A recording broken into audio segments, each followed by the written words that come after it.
Quiero esta mañana compartir una palabra. El Señor me ha inquietado mucho eh, con el libro de Filipenses. Algunos dicen que es la mejor carta de Pablo, la mejor carta del apóstol Pablo, en el sentido de ver su expresión, su alegría al máximo. Y quiero leer en esta mañana Filipenses capítulo 2. Vamos a buscar Filipenses capítulo 2.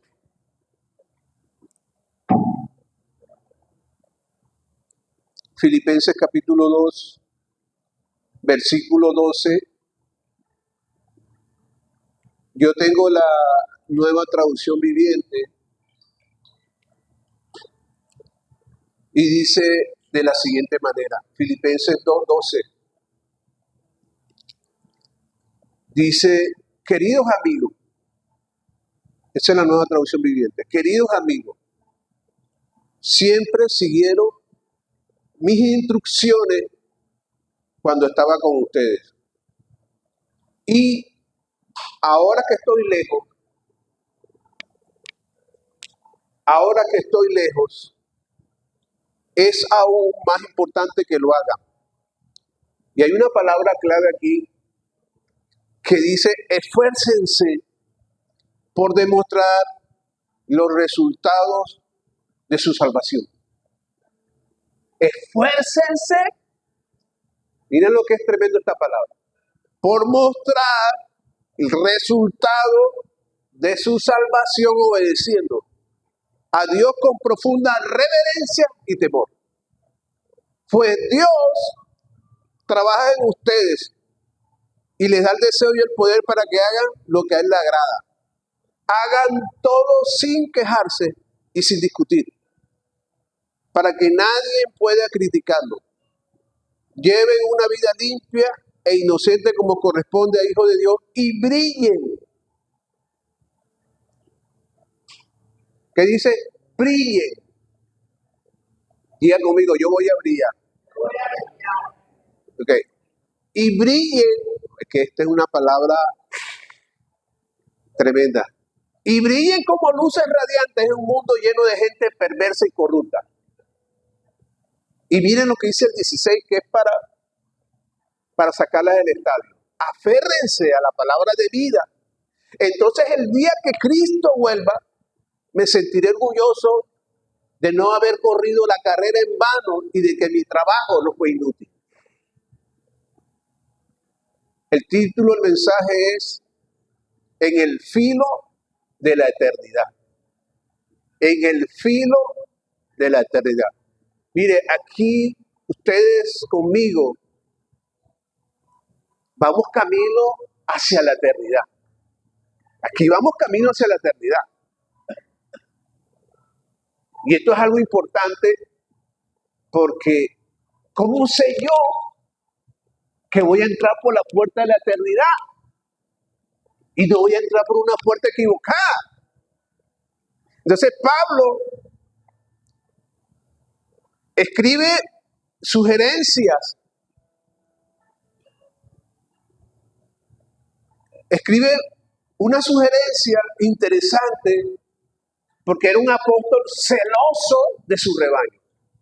Pablo era un apóstol celoso de su rebaño y en sus cartas refleja el cuidado hacia las ovejas del Señor y de esa manera a través de las instrucciones que Pablo transmitía en sus cartas.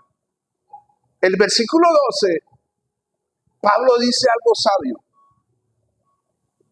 Y es que cuando tú recibes la salvación de Cristo, tu salvación debe reflejar buenos resultados.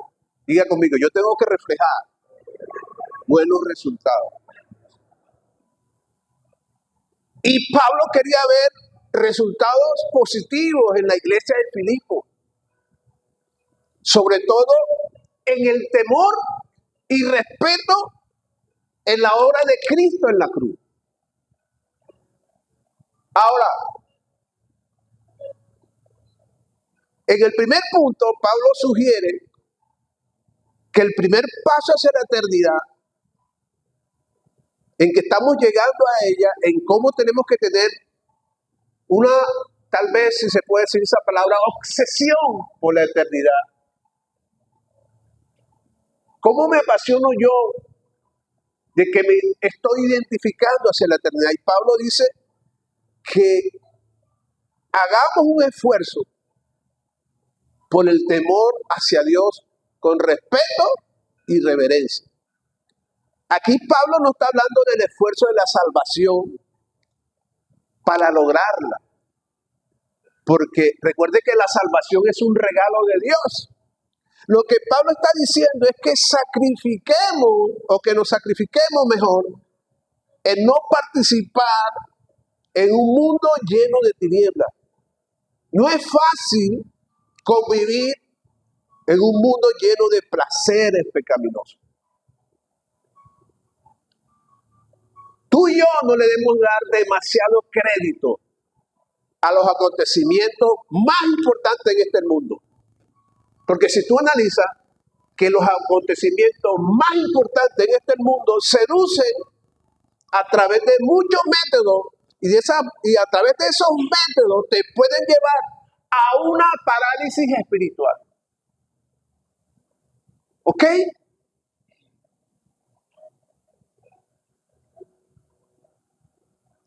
Recuerda que los deseos de este mundo pasan, pero el que hace la voluntad de Dios permanece para siempre. Entonces, cuidemos la salvación como si estuviéramos un diamante gigante en medio de una ciudad insegura.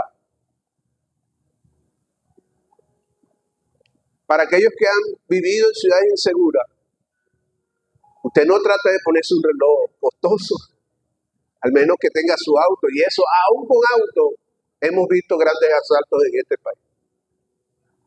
Pero cuide la salvación de esa manera,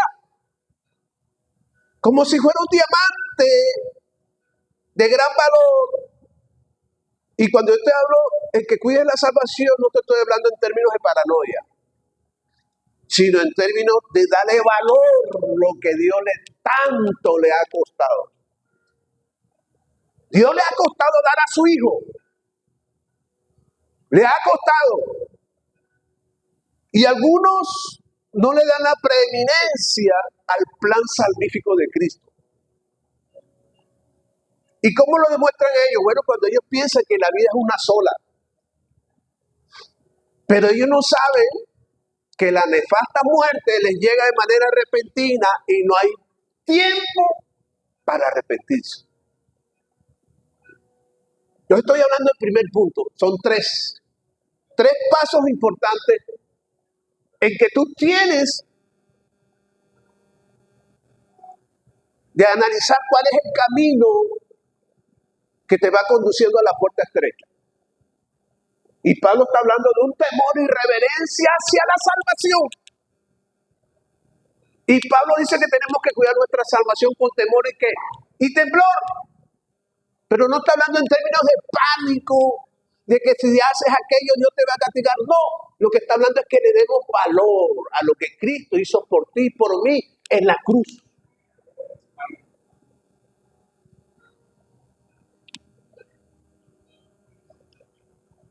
La gente se muere esperando una sorpresa cuando no tienen el temor hacia Dios, pero la sorpresa que a ellos les llega es desagradable. Y hay un versículo del rey Salomón que parece una locura. Y dice, Salomón, ¿qué dijo? ¡Qué barbaridad! Sinceramente, ¿ustedes prefieren andar mejor en un funeral o en una fiesta? ¿Qué les gustaría andar a ustedes visitando? Sinceramente, la fiesta. Porque la fiesta es alegría, comida. Pero a la gente no le gusta andar en funeraria. Sin embargo, Salomón, en Eclesiastés capítulo 7, versículo 2, ponlo Boris, si lo tienen por ahí, dice que es mejor estar en un funeral que en una fiesta. Así lo dice. Te lo puse en tu WhatsApp. Está bloqueando. Entonces, fíjate, si te das cuenta, ¿por qué Salomón habla de esa manera?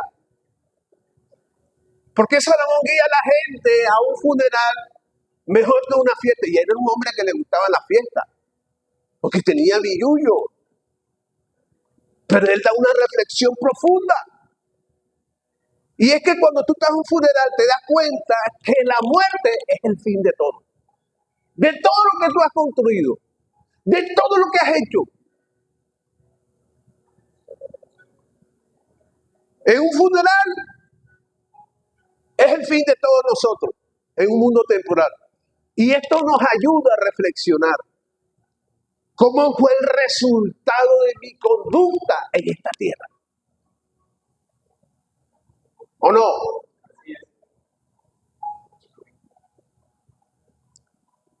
¿Fuiste un buen hijo? ¿Una buena hija? ¿Un buen papá? ¿Una buena madre? ¿Un buen hermano? ¿Una buena hermana?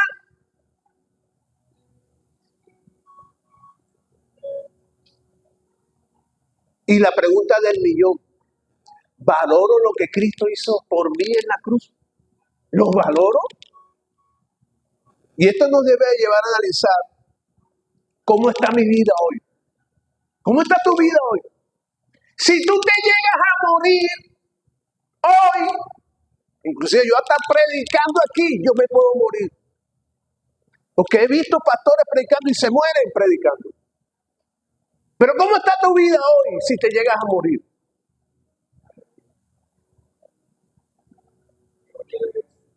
Espero que no llegues en Guayabao al cielo, que vas a empezar el cielo de puro tufo. Pero ojo, esto nos lleva a analizar que si me llego a morir, ¿cómo mirará Dios mi actitud hacia la abundante vida que Él me prometió?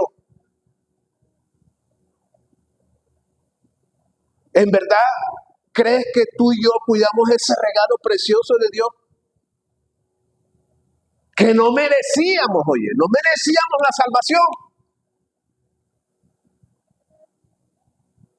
Y ¿sabes qué es lo más tremendo? Que la salvación no se obtiene por buenas obras, sino por gracia.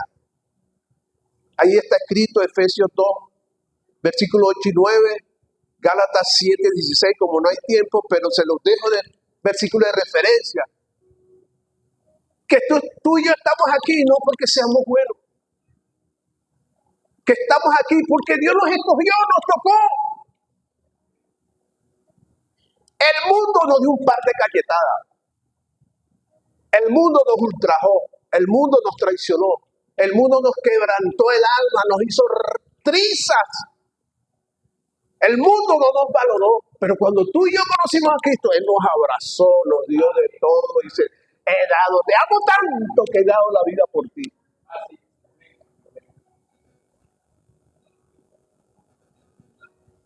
La palabra salvación viene de una raíz hebrea, yasá. Y esta raíz hebrea significa, hay varios significados. El primer significado es el ser espacioso. Pero tiene, ojo, otra raíz hebrea, la misma raíz tiene otro significado que significa liberación, protección, seguridad, preservación, emancipación. Imagínate. ¿Cómo tú no eres rico del Señor? Donde la palabra salvación tiene muchas cualidades hermosas. Muchos beneficios. Entonces, toda esta palabra está hablando, la palabra salvación está hablando, está relacionada con la liberación de una persona, oye, en situación de peligro. La palabra liberación, salvación, está hablando de una persona en situación de peligro donde la persona no puede ayudarse a sí mismo.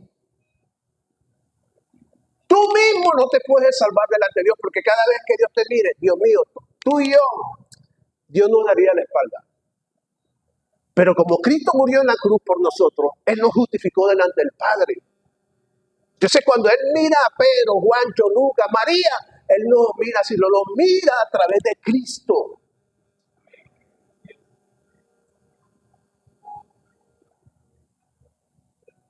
Cuando se habla en situación de peligro, ¿a qué se refiere esto, pastor? ¿A qué se refiere? Bueno, ahí nos vamos a zumbar los oídos todos. Porque ¿sabes de qué nos está guardando Dios de qué peligro? De que seamos salvos de la ira de Dios. La salvación nos está guardando de que la ira de Dios viene sobre aquellos que no aceptan como a Jesús como su Señor y Salvador. Entonces, nos está librando de un peligro de la ira de Dios.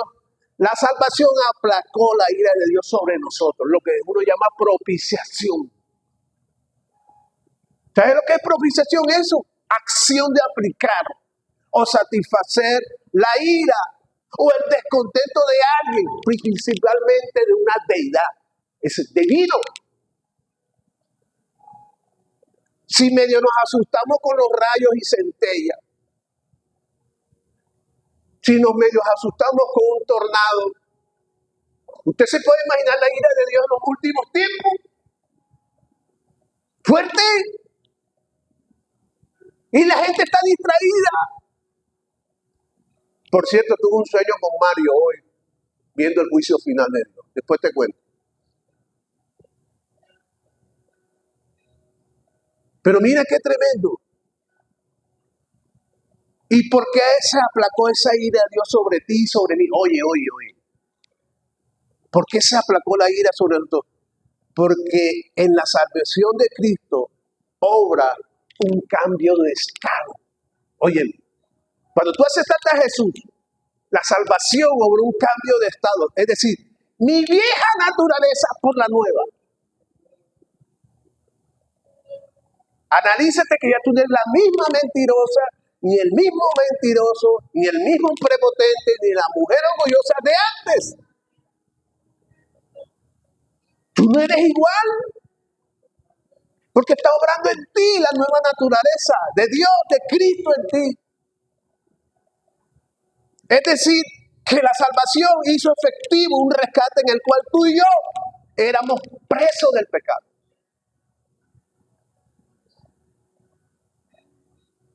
Por eso Pablo decía, ¿cómo descuidaremos una salvación tan grande como esta?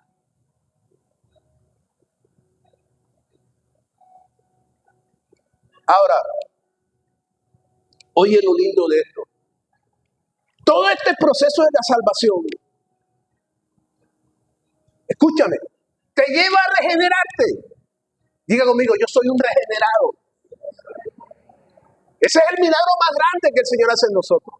No es que te sane. ¿Cuántas veces no hemos visto milagros? Mujeres que no pueden quedar embarazadas, hombres y mujeres. O sea, el viernes acabo de ver un milagro. Pero eso no es nada comparado con la regeneración. Dios te regenera por dentro. Ahora, óyeme, todo este proceso de regeneración me lleva a que mis pecados fueron imputados. ¿Y qué es imputado? Que las cuentas mías, los pecados míos, fueron cargados a la cuenta de Cristo. ¡Wow! Todo lo necio, todo lo imprudente que somos, todo lo rebelde que somos, desagradecidos que somos, incluyendo al pastor. Cada vez que yo cometo una imprudencia, ese pecado lo imputo de Cristo. O sea que Cristo se hace cargo de mi pecado. Pero cuando yo me arrepiento, Él dice, tranquilo, yo te perdoné. ¡Hola! Pero Él también me imputa algo a mí. ¿Sabes qué me imputa a mí? La santificación en mi vida. Por eso es que cuando tú y yo nos pecamos, nos sentimos mal. Porque Él pone a su cargo a nosotros la santificación de Él en nuestra vida. ¿No te parece eso algo maravilloso? Amén.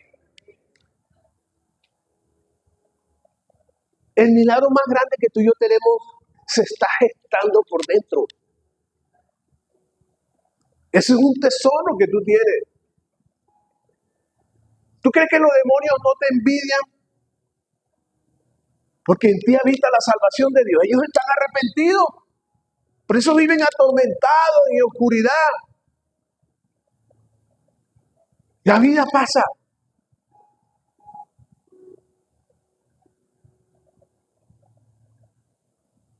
Oye, ¿y sabes qué? Que la santidad es el resultado de que somos adoptados hijos de Dios. Somos hijos suyos. Es decir, somos parte de la familia de Dios.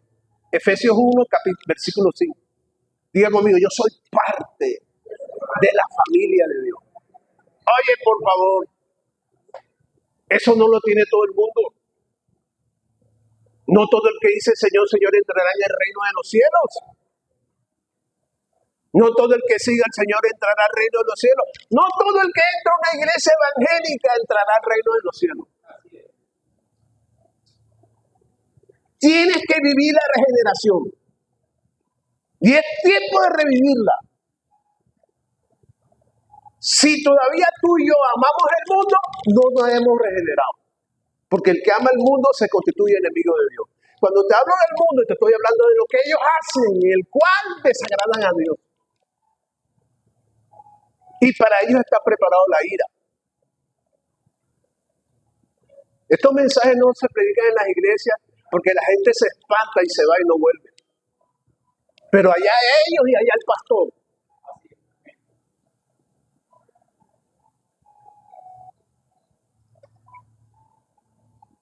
¿Sabes? La salvación no se puede perder siempre y cuando tengamos los objetivos bien claros. O sea, cuando nosotros experimentamos los beneficios de la salvación, tú te apasionas. Tú te apasionas por la salvación. Y cuando tú te apasionas, oye, es difícil, digo para mí imposible, que alguien o algo te haga cambiar de parecer. Por ejemplo, yo conozco gente apasionada por el Junior. Y ellos tienen un dicho, dice, ¿cómo es que dicen ellos? Yo lo tenía en mi mente. Ellos dicen, hinchas a morir. ¿O no? Hinchas a morir por Cristo, por Junior. ¿Y cómo le cambias tú el corazón a un juniorista que ame a Millonarios o a Santa Fe o a Nacional? No se lo puedes cambiar. Porque ellos viven una pasión por el Junior. Estoy hablando de los fanáticos. Ellos dicen, moriré siendo juniorista. Eso se llama pasión. Cuando tú tienes pasión por Cristo, nadie te puede cambiar eso. Te pueden ofrecer lo que sea. Pero tú estás dispuesto hasta crucificarte por Cristo.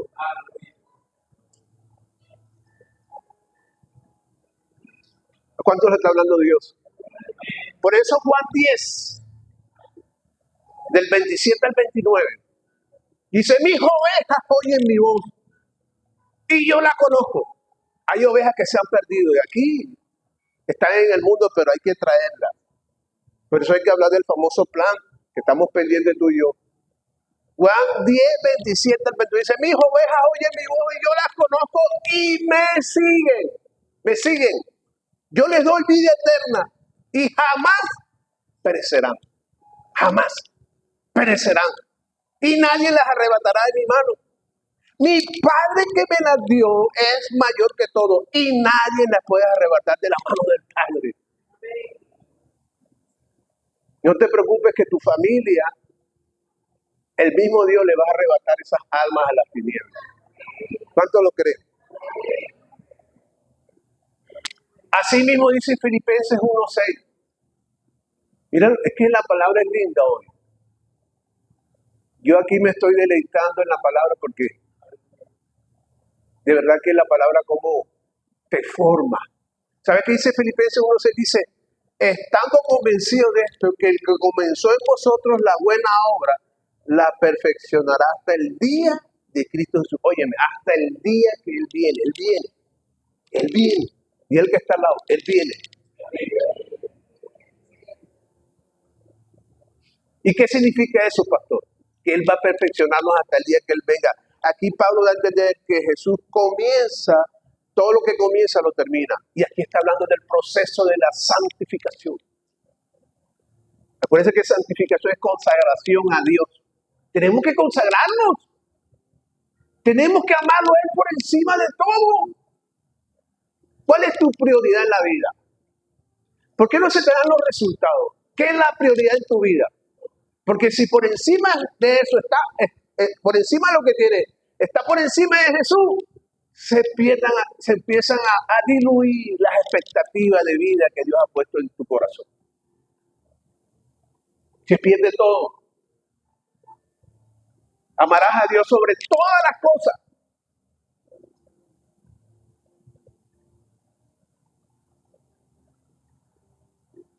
Así que así sea que tú y yo nos desviemos del camino de la salvación, Él se encargará de buscarnos. Es que no se acuerdan de la parábola de las 100 ovejas y la que se perdió. Las 99 quedó y buscó la perdida. O de la mujer que se le perdió una moneda de 1,000 pesos. ¿No se dan cuenta cuando alguien no tiene casi plata y se le pierde una moneda debajo de la cama? Coge esa pobre cama, tumba el colchón, las tablas, hasta que no aparezca la moneda de 1,000, que me hace falta para la libra de azúcar. Y dice, y te alegra, y se encontré la moneda. Así dice Jesús. Que cuando tú estás un poquito limitado, wow. Bueno, así el Señor. No te preocupes, que Dios se va a encargar de buscar a los tuyos. Tienes que orar.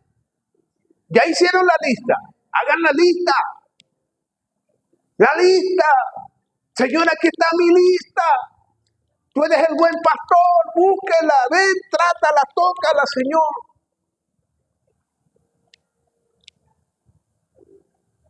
Aquí nos estamos preparando. Esta es parte de la preeternidad, la iglesia. Esto es como el consultorio que usted va para donde el médico y lo ponen a esperar aquí en la silla. Así no va a pasar. Esto aquí estamos como una sala de espera. Allá está el Señor esperándonos. Eso es lo fundamental de una iglesia.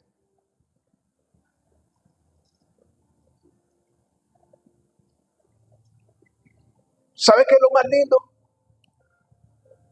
Que Dios sabe lo inestable que somos. Él sabe que somos rebeldes, pesados, difíciles, perezosos. Él sabe.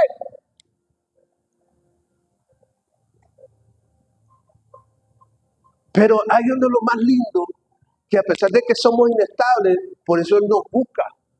Él nos sigue buscando y es algo hermoso. El amor de Dios es perfecto. El de nosotros es demasiado inestable.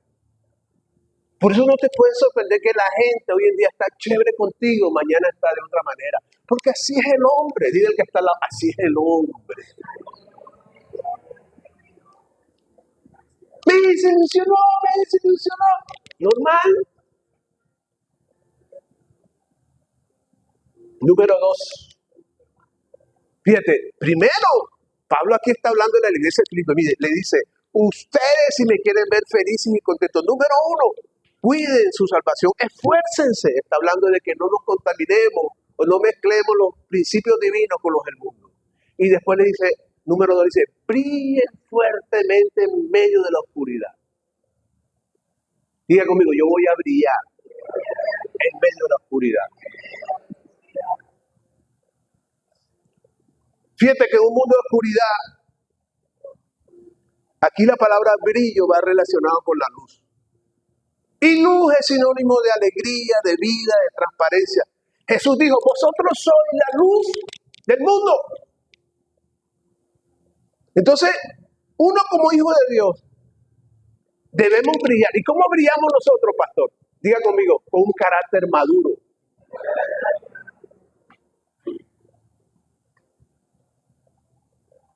Y te voy a decir algo, escúchame. Un hijo de Dios con un carácter maduro asombra al incrédulo. Lo asombra.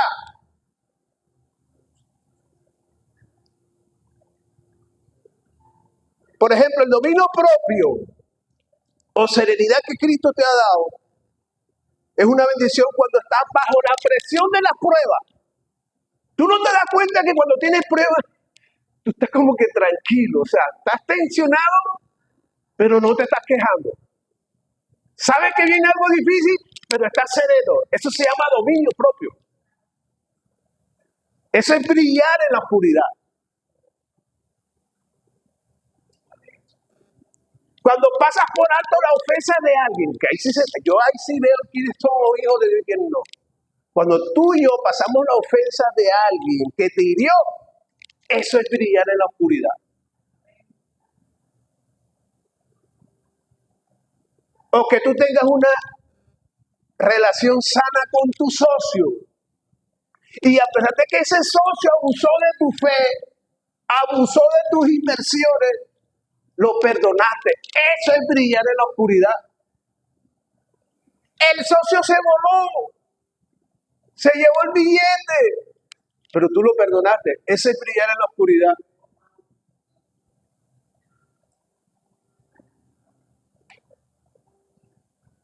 Guardar prudencia hacia alguien a pesar de que hubo desaveniencia o un malentendido. Ese es brillar en la oscuridad. Mira, hay cristianos que brillan solo para ellos, pero no hacia los demás. Y esos cristianos, que aquí no hay ninguno, que solo brillan para ellos, son como los cometas, que tristemente se recuerdan el día que pasen sobre la tierra. Del resto no se sabe de ellos. El cometa Halley pasa creo que cada 78 años pasa una vez y después no se sabe para dónde coge. Se pierden. Son brillos fugaces. Son brillos que no alumbran para nada. Es más, algunos científicos dicen que eso no beneficia para nada a la Tierra según ellos, los cometas. Pero algo inventó Dios esos cometas. Pero lo triste es que nada más lo vemos por un rato y ya, chao.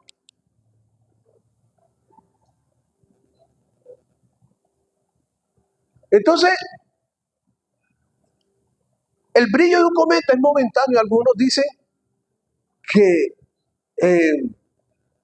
lo ven las personas solo una vez en la vida y algunos nunca. Y tristemente algunos cristianos brillan como los cometas, solo influyen en las personas de manera esporádica. Ayer fueron leales contigo, hoy no lo son. Estuvieron un tiempo contigo cuando estabas en la buena, hoy ya no están contigo. Brillaron por su ausencia. Ahora que estás enfermo, ahora que estás en la mala, se escondieron. Esos son los cometas. Hermanos cometas.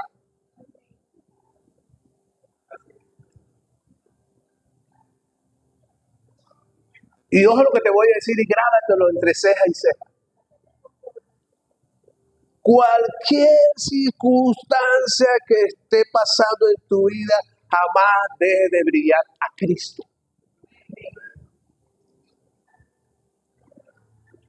Gálatas creo que 6:9, si no estoy mal. Yo te lo puse ahí. Dice que jamás nos cansemos de hacer el bien, porque en su tiempo segaremos.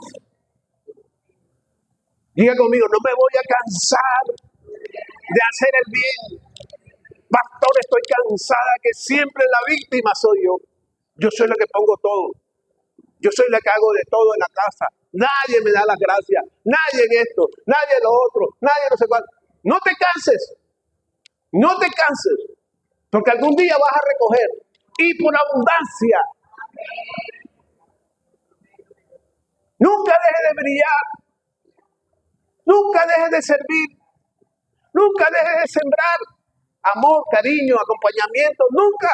Ese es brillar en la oscuridad. Hay una historia real en una ciudad de los Estados Unidos. Un pastor se puso triste porque lo trasladaron a un lugar en cierto estado de Estados Unidos. Y cuando llegó a ese sitio, el pastor le dieron ganas de llorar. Qué sitio tan deprimente, sucio, abandonado, telaraña en las paredes llenas de hongos, vidrios rotos, ratas paseándose por el techo. Y el pobre pastor Se entristeció, pero dijo, bueno, no es el tiempo de entristecerse. Voy a esforzarme a trabajar. Y empezó el pastor a limpiar, porque no era muy grande, pero se veía abandonada. Y empezó a limpiar, a remodelar, y se puso a cantar. Y terminó, medio pintó, se puso lindo el pequeño templo, y les puso luces por todos lados. Y dice el pastor, wow, quedó bien bonita. Pero regresó. Un tiempo después llegó una nieve fuerte, con lluvia, con viento, y le arrasó el trabajo, todo lo que el pastor se cayó. Se cayó una de las paredes, porque era una nieve con lluvia, con viento. Y cuando al día siguiente el pastor se dio cuenta, todo se derrumbó. Y hubo una pared que cayó sobre otra pared del púlpito e hizo un gran hueco, grandísimo. Y el pastor llegó. Estoy que tiro la toalla, dijo el pastor, como a la mayoría de los pastores nos pasa. Estoy que tiro la toalla. Ahora, ¿por qué entiendo por qué me mandaron para acá? Pero nuevamente, ¿sabes qué es lo lindo? Que el pastor empezó nuevamente a medio tratar de buscar otra solución. Y dice que cuando iba saliendo a esas calles de Nueva York, encontró una tienda de antigüedades y se acordó del hueco que había detrás del altar. Y le gustó un mantel blanco, con una cruz en la mitad. Y preguntó, ¿cuánto vale ese mantel? No vale tanto. Ok, lo voy a comprar. Y colocó el mantel y tapó el hueco. Por decir, el hueco de aquí lo tapó y puso el mantel con una cruz. Y le gustó. Y bueno, se puso el púlpito, por supuesto, con ese hueco medio tapado, se vio un poquito mejor. Una noche llegó una anciana, óyeme, eso fue una historia real. Una noche llegó una anciana buscando refugio porque hacía mucho frío en Nueva York, estaba.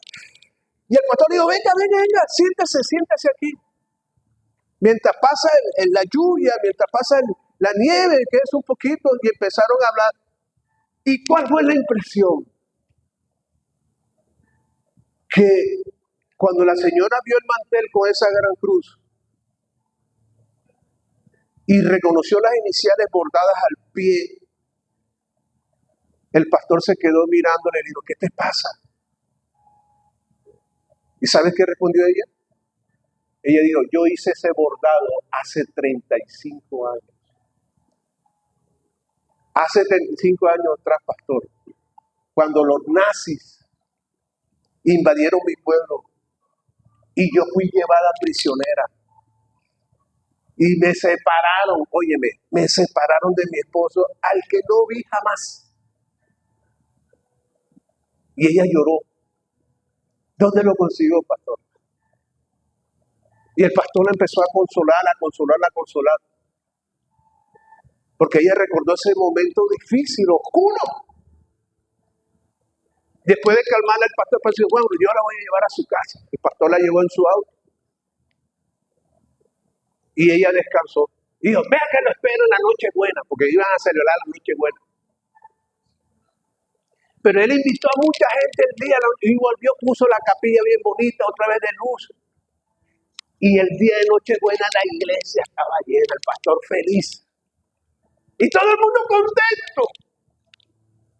Y al final, cuando se acabó el servicio,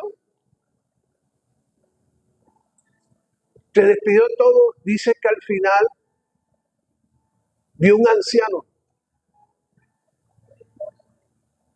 Y se le acercó y le dice, ¿y usted por qué no se ha ido? ¿Y usted por qué no se ha ido? Le dijo al hombre.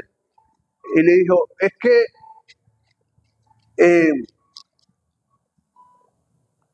y le dijo el pastor, es que aquel mantel que usted está allá, que usted tiene puesto, eso lo hizo mi esposa hace 35 años. Y yo no sé nada de ella, que es de la vida de ella. Y él empezó a llorar. Y él dijo, Oiga, usted no sabe que hoy va a pasar su mejor noche buena. Y él mirándole le dijo, ¿cómo así? Venga. Y lo paró. Yo lo llevo en el auto. Y lo montó en el auto y lo llevó. Y la señora vivía como en 3 pisos y él, ¿pero para dónde me lleva usted? No, no. Y él tocó. Y cuando él abrió la puerta, la señora le abrió la puerta al pastor. Imagínate tú ese encuentro. 35 años sin verse y eso fue una historia conmovedora que lloraba y se abrazaba por un mantel que el pastor había puesto. Tú estás brillando delante de tanta gente que tú no sabes el brillo que Cristo ha puesto en ti, tú no sabes cómo te está repercutiendo en la vida de ellos. Dale un aplauso al que vive. ¡Aleluya! ¡Qué lindo el Señor! Todos los actos maravillosos que tú hagas en esta tierra, tal vez no les encuentras sentido. ¿Para qué hago bien? Esto es lo que tú crees, pero oye, tu luz, déjala brillar. ¿Sabes por qué? Porque va a alumbrar el camino de otros, como lo hizo este pastor. No dejes de brillar. No reniegues por la vida que llevas. Por cualquier cosa te enojas. Por cualquier cosa te quejas. A veces pensamos que nos merecemos todo, cuando hay gente con más dificultades que la tuya y la mía. Agradece que tienes unos padres que te quieren. Agradece que tienes familias que oran por ti, amigos, amigas. A veces damos unas pataletas que yo imagino que Dios esconde la cara de la vergüenza, pataleando por tonterías. Cuando hay gente que está pasando situaciones difíciles, miren la vida de Giovanna. ¿Qué estarías tú haciendo en la vida de Giovanna? A ver, ¿qué estarían haciendo ustedes, Giovanna amarrada, con quimio, perdiendo el cabello, perdiendo todo? Y medio se nos quiebra una uña. ¡Ay, me duele, se me quebró una uña! Número 3. Entonces Pablo, número 1, Pablo. Y si usted quiere entrar, quiere encontrarse con Cristo. Primer punto, se los dije. El Señor, Pablo lo dice ahí, dice, hagan reverencia y temor por la salvación que Dios le dio. Tenemos que darle valor a eso. Número 2, brillen en medio de la oscuridad. Que sus buenos actos, no importa si los vean, si no los vean, háganlo siempre. Y número 3, Pablo dice, aférrense a la palabra de vida. Oye, aférrense a la palabra de vida. Ahí lo dice la Nueva Traducción Viviente. Aférrense a la palabra de vida. Ese es el tercer paso, vamos camino a la eternidad. Y espero que tú no estés cogiendo un camino equivocado. Fíjate que cuando nos sentimos cansados físicamente y de manera continua, es porque al cuerpo le está faltando un elemento, por lo menos un elemento vitamínico. Y de una corremos hacia una farmacia y compramos el famoso suplemento vitamínico. Y de esa manera recobramos fuerza, energía, etcétera, etcétera. El hombre interior, el hombre nuevo que Cristo hizo en nosotros, se va regenerando, pero necesita alimentarse todos los días con el poder de la palabra de Dios. Todos los días. Todos los días. Yo no sé, le dije a alguien esta semana, dije, yo soy pastor y estoy de pie por el Señor. Por mi fuerza ya yo hubiese renunciado. Pero estoy aquí por la palabra de Dios, porque Dios me ha hecho firme a través de su palabra. Entonces no debemos permitir que los embates de la vida nos dominen. No lo permita. No permita que las pruebas y las dificultades te dominen. Nosotros podemos dominar esa posición con el poder de la palabra. Una palabra que está sembrada en tu corazón y en tu mente. Entonces, hay que enfocarse en medio de un mundo pecaminoso. Es importante guardarse, en medio de un mundo pecaminoso, lo cual no es fácil. Pero cuando uno lleva entre ceja y ceja la palabra de Dios, los resultados son asombrosos.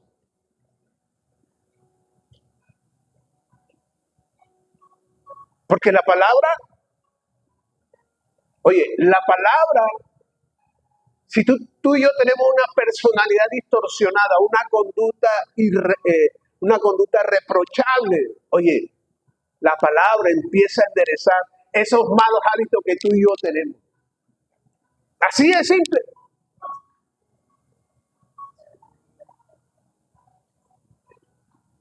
Ahora, ¿y por qué los resultados son asombrosos cuando entre ceja y ceja tengo la palabra de Dios? Porque la base de nuestro carácter es el aprendizaje diario de la palabra de Dios. Amén. La base de tu carácter es el aprendizaje diario de tu carácter. ¿Oíste?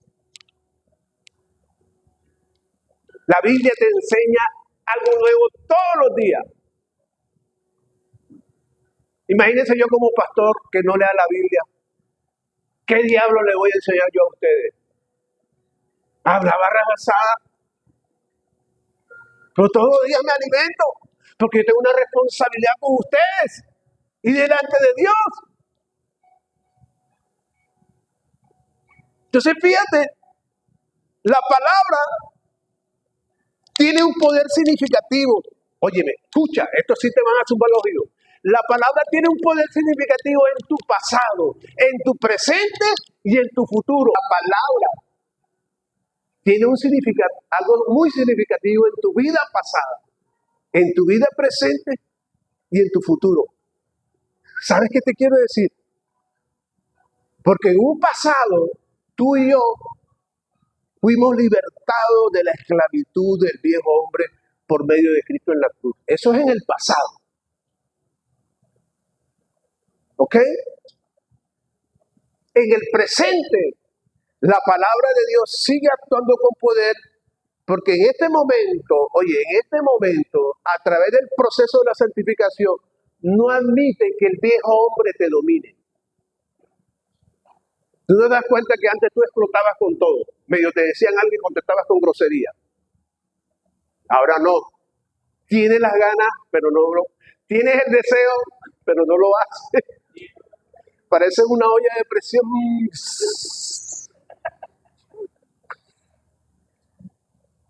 Porque la palabra está presente ahí.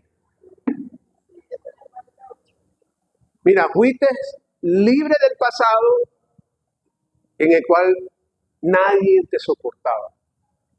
Tus caprichos, tus groserías, tu altivez, fuiste libre de ese pasado. Y en el presente todavía Dios sigue obrando a través de la santificación. Y ahí estás peleando. Como te dije ahorita, tienes el deseo, pero no deseas hacer eso. Ese es el presente. Y el futuro, que es lo más lindo, la palabra seguirá con tanto poder que serás liberado completamente de ese viejo hombre que está dormido. ¿Verdad?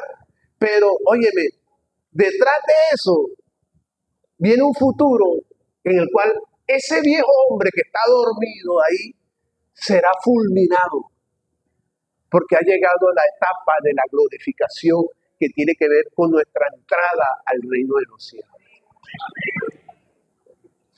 ¿Y qué es lo lindo? Analiza tu vida, porque realmente todo se te va a quedar aquí. Ese collar de oro que tú tienes aquí, hermoso, que tanto cuidas, se va a quedar, otro lo va a disfrutar, o lo va a vender, lo va a empeñar. Pero no te lo vas a llevar para el cielo. Lo que sí se va para allá arriba es tu vida, tu alma. Y por eso es bueno que tú y yo analicemos cómo estuvo mi alma en el pasado, cómo está mi alma en el presente y qué voy a hacer de mi alma en el futuro. Porque Dios nos ha dado un poder y es el poder de la decisión. Tú decides. Yo como pastor te puedo predicar, pero allá, tú después de esta puerta para allá, es responsabilidad tuya lo que hagas con tu vida. Yo te tengo que llamar, hacer esto, una visita, pero yo no voy a estar detrás de toda la vida, en la noche, en qué discoteca te metes tú, en qué lugar, en un motel, lo que sea. Tienes que cuidar tu vida.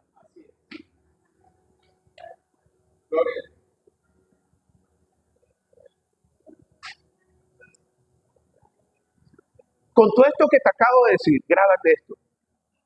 Con lo que te acabo de decir ahora, lo del pasado, presente, futuro. Tu vida está definida.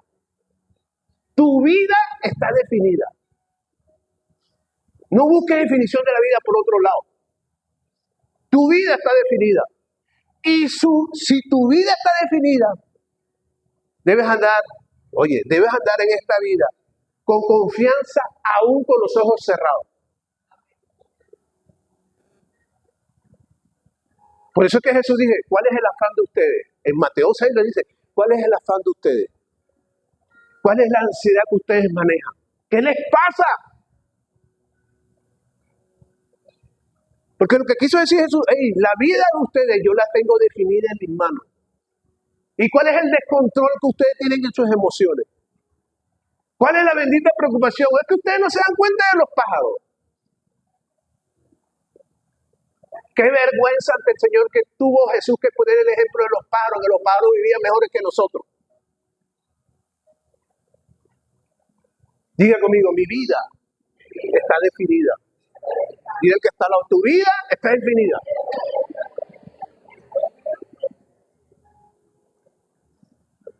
Entonces la palabra moldea tu carácter. Oye, ¿sabes hasta dónde va a llegar la palabra? Cuando ya la palabra moldea tu carácter, ¿y qué es moldear el carácter? Bueno, cuando tú eres una persona, óyeme, yo quiero que tú te hagas un análisis de tu vida. Tú y yo. Cuando tú eres una persona leal, cuando eres una persona genuina, cuando eres una persona transparente, cuando tú tienes unos principios firmes, no buscando adulación, y menos sacarle provecho a la gente, y aceptando las habilidades de las personas, son características, tiene las características de una persona influenciada por Jesús. Y cuando tú estás influenciado por Jesús, te es más fácil influir en las demás personas.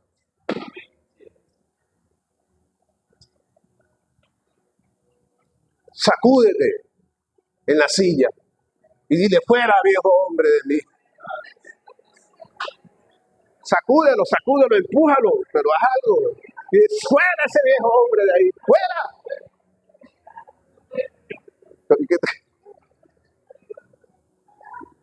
Hablándole al palabra del Señor.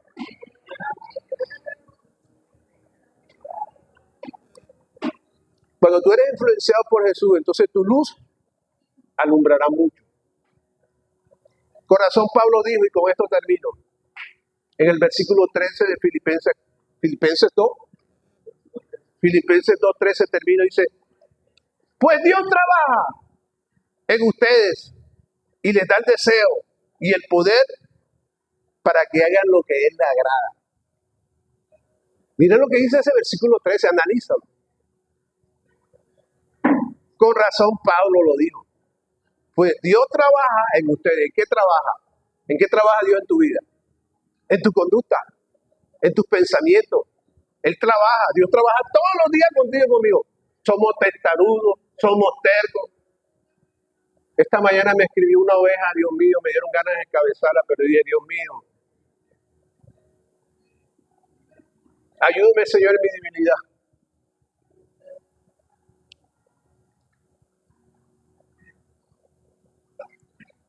¿Sabes que los enemigos de la palabra tratarán de hacerte afrenta a tu conducta?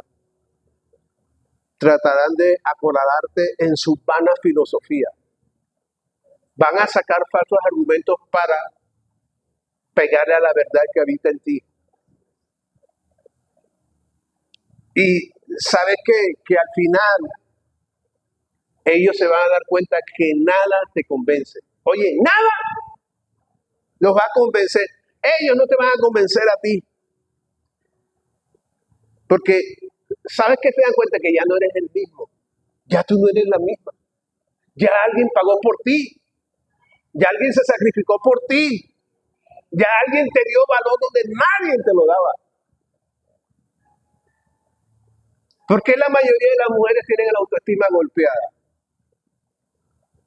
Porque las mujeres no son consentidas como tal. A veces ni de sus maridos. ¿Y qué hace Jesús? Llena esos vacíos. Hoy en día al hombre no se le respeta. ¿Qué es lo que más busca el hombre? Respeto y dignidad. Hoy en día los hombres no son respetados, no son valorados. ¿Y qué hace Cristo? Les da valor. Amén.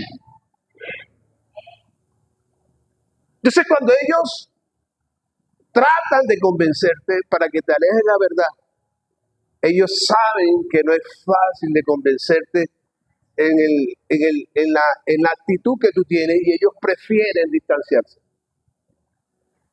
Porque ellos saben que tú estás aferrado a la palabra de vida. Y es mejor agradar a Dios que agradar a los hombres. Diga conmigo, estoy aferrado a la palabra. Prefiero agradar a Dios y no a los hombres. Termino con una anécdota mía personal. Cuando yo me convertí a Cristo, eso me enteré yo hace como unos 3 o 4 años atrás. Éramos un combo de amigos, éramos bastantes de la cuadra, nos íbamos a cine, nos íbamos a jugar fútbol. Yo fui el primero que me convertí en esa cuadra. Pero había uno que le decía a todo: Franklin se va a volver loco. La palabra lo va a volver loco. Así decía. Yo no sabía. Y cada vez que yo me iba a la iglesia en esa época, él le decía: va a terminar loco, la palabra va a salir ya, quién sabe quién le va a lavar el cerebro al Franklin. Hoy. Me encontré después de muchos tiempos con esos amigos y fue cuando yo me supe. Dice: ¿tú te acuerdas de fulano de tal? Se reía de ti. Hoy el loco es él porque duerme en la calle, no se baña, no se cuida, adicto a la droga. El que terminó loco fue él. Ellos ya están convertidos también. Aférrate a la palabra. Dale un aplauso.